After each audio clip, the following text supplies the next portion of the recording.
ఏమైంది విన్ను ఏం చేస్తున్నావు? డాడీ నువ్వు రూబీకి ఏమైందో చెప్పు ఫస్ట్. రూబికా అది గోక్కుంటాను చూసినావా మొత్తం కింద? అది అప్పుడు నువ్వు స్కూల్కి పోయినావు కదా, స్కూల్కి పోయినప్పుడు ఏం చేయాలంటే నేను స్కూల్కు బాయ్ చెప్పడానికి వచ్చిందా, వచ్చినాక వేరే కుక్క వచ్చి దాన్ని కొరికింది, అందుకే అది వాంతి చేసుకున్నది.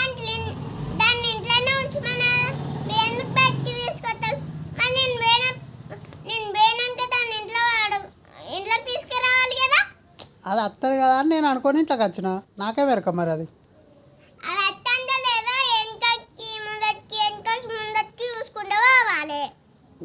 నువ్వైతే పాలు వైపు.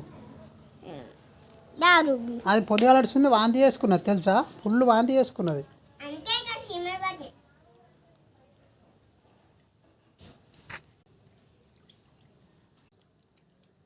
తాగుతుందా?